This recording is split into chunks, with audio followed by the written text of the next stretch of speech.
Hi everyone, ఎలా ఉన్నారండి అందరూ? మీరంతా చాలా బాగుండాలని కోరుకుంటూ అయ్యమ్మను welcome back to our channel. నేను కొన్ని రోజులు అబ్జర్వ్ చేస్తున్నాను, ఏ రోజైతే కేక్ కానీ లేకపోతే ఏదైనా స్టిచ్చింగ్ రిలేటెడ్ కానీ ఇంట్లో చేయాల్సిన మెయిన్ వర్క్ కానీ అన్నీ ఒకే రోజు కలిసి వస్తున్నాయి అనమాట. వీడియో అప్లోడ్ చేయడం కానీ ఒక్కొక్కసారి అలాగే అనిపిస్తుంది అనమాట. ఏంటి అన్నీ ఒకే రోజు వస్తాయి, మిగతా డేస్లో రావచ్చు కదా అనేసి. ఈ రోజు కూడా ఒక అర్జెంట్ కేక్ ఆర్డర్ అయితే ఉంది. నేను ఆ కేక్ బేక్ చేసి పెట్టేశాను, ఈ లోపు నా కూతురు వచ్చింది. ఇంకా 3-4 డేస్లో నా స్కూల్ స్టార్ట్ అవుతుంది, నువ్వు నాకు ఇంకెప్పుడు బ్యాగ్ తీసిస్తావు అని అడుగుతుంది. అందుకని క్యాంటీన్కి అయితే తీసుకెళ్ళాను. ఆల్రెడీ ఈ పని అయితే మా వారు ఒక 1 వీక్ ముందే చెప్పారు, కొంచెం టైం చూసుకొని వెళ్ళి నియర్ బై ఉన్న క్యాంటీన్లో బ్యాగ్స్ తీసుకొనిరా పాప కోసం అనేసి. నాకు డైలీ ఉండే వర్క్స్ వల్ల నేను వెళ్ళడం లేదు, ఆయన కుదరదు అని చెప్పిన ఏకైక పని నాకు ఇదనమాట, నువ్వు వెళ్ళి తీసుకొని రాని. ఇది కూడా చేయకపోతే ఈరోజు ఆ డైలాగ్ వింటే, పాప ఇంకా బ్యాగ్ తీసుకురాలేదని వింటే నన్ను అరుస్తారనమాట. అందుకని దాన్ని తీసుకొని వెళ్ళి ఫాస్ట్గా దగ్గరలో ఉన్న క్యాంటీన్లో బ్యాగ్ తీసుకొని అయితే వచ్చాము. 1000-1100 పడింది ఈ బ్యాగు. వామ్మో, ఇంత కాస్ట్ పెట్టి తీసుకుంటున్నాము. అదే మేము డిగ్రీ చదువుకునేటప్పుడు కూడా 350 రూపీస్ 400 పెట్టామంటే చాలా కష్టం అనిపించేది అనమాట ఒక బ్యాగ్కి. ఇంక ఇప్పుడు తప్పడం లేదు. ఆల్రెడీ మన వైపు కూడా ఎగ్జామ్స్ అందరికీ అయిపోయినట్లున్నాయి. ఇంక మళ్ళీ కొత్త క్లాసెస్ కోసం బ్యాగ్స్ తీసుకోవడం, బుక్స్ తీసుకోవడం, వాటికి కవర్ చేయడం, బుక్స్ అమ్మో 2-3 వేలు అయిపోతుంది. చిన్నోడు బుక్స్ కొన్నా కూడా ఒక 1500-2000 అయిపోయింది, చెరిగాడి యూకేజీకి అని. ప్రెజెంట్ ఇక్కడ ఫీజు అయితే పాపకి ఎంత అయితే పే చేస్తున్నామో సేమ్ అంత అమౌంట్ ఈ 3 months కలిపి చెర్రీకి కూడా పే చేసామన్నమాట. అదే బాధగా ఉంది. 5th క్లాస్కి అలాగే పే చేసి యూకేజీకి కూడా అలా పే చేసేసరికి అప్పుడే నా కూతురు 5th క్లాస్కి వెళ్ళిపోయింది.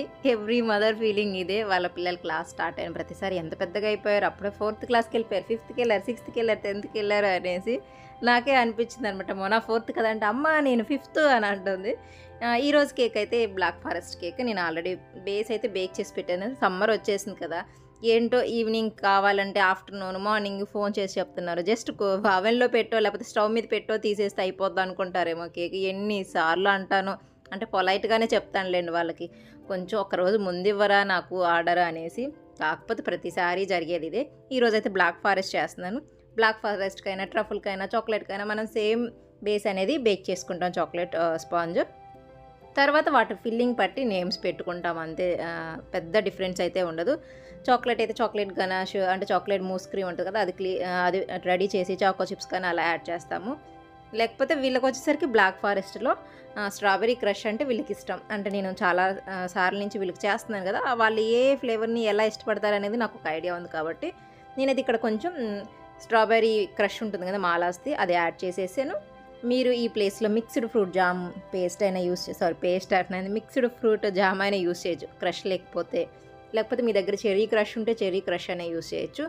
మళ్ళీ పైనుంచి ఇలాగా ఫుల్గా చాక్లెట్ అనేది మంచిగా చాప్ చేసి, అలాగే చెర్రీస్ కూడా చాప్ చేసి యాడ్ చేశాను అనమాట. చూడడానికి ఎంత టెంప్టింగ్గా ఉంటుందో, టేస్ట్ ఇంకే రేంజ్లో ఉంటుందో మనం ఊహించుకోవచ్చు. నేను ఈ కేక్ అయితే 1/2 kg చేస్తున్నాను కాబట్టి 2 లేయర్స్ కట్ చేసుకున్నాను. 6 inch కేక్ టిన్లో అయితే బేక్ చేశాను. ఒకవేళ 5 inch కేక్ టిన్లో బేక్ చేశారనుకోండి 3 లేయర్స్ అయితే కట్ చేసుకోవచ్చు. 6 inch కేక్ టిన్లో బేక్ చేసిన 3 లేయర్స్ కట్ చేయొచ్చు, కానీ మరీ థిన్గా వస్తాయి. ఇప్పుడు లోపల ఫిల్లింగ్ కూడా మనం ఎక్కువ ఇచ్చాం, పైన డెకరేషన్ కూడా ఉంది కాబట్టి నేను దీన్ని స్పాంజ్ వెయిట్ తగ్గించాను. స్పాంజ్ వెయిట్ తగ్గించినప్పుడు మరి 3 లేయర్స్ కట్ చేయలేను. ఒకవేళ స్పాంజ్ వెయిట్ పెంచారనుకున్నా, అంటే సింపుల్ డిజైన్ అనుకోండి, పెద్ద డెకరేషన్ ఏం లేకపోతే అప్పుడు మీరు స్పాంజ్ వెయిట్ పెంచుతారు కాబట్టి 3 లేయర్స్ అనేది కట్ చేసుకోవచ్చు. ఇదంతా కంప్లీట్గా మనం చేస్తున్న కొద్దీ మనకే అర్థమైపోతుంది ఆ కేక్ డిజైన్, ఈ కేక్ స్పాంజ్, ఇదంతా ఇది ఎలా అనేది మనకే అర్థమైపోతుంది అనమాట. ఇది ఒకళ్ళు చేపెట్టి నేర్పించినా లేకపోతే మీకు ఒకరు చెప్పినా కానీ జస్ట్ మీకు కొంచెం అర్థం ఇలా చేసుకోవాలని ఒక ఐడియా వస్తుంది, కానీ అది మీరు చేస్తేనే మీకు అర్థమవుతుంది. తర్వాత క్రమ్ కోటింగ్ అయితే చేసేసి ఒకేసారి ఫైనల్ ఫినిషింగ్ కూడా చేసేస్తాను, ఎందుకంటే టైం ఎక్కువ లేదు. ఫ్రిడ్జ్లో సెట్ చేయాలి. నేను ఇది ఇక్కడ కాదు, వేరే చోటుకి వెళ్ళి నేనే డెలివరీ చేసి రావాలన్నమాట. అందుకని టైం ఎక్కువ లేకపోయేసరికి క్రమ్ కోటింగ్ చేసి వెంటనే ఫైనల్ ఫినిషింగ్ కూడా చేసేసుకున్నాను. మీకు మాత్రం టైం ఉంటే చక్కగా ఫ్రిడ్జ్లో సెట్ చేసుకోండి. ఫైనల్ ఫినిషింగ్ చేసేటప్పుడు క్రమ్స్ అలా రాకుండా మనకి ఇబ్బంది లేకుండా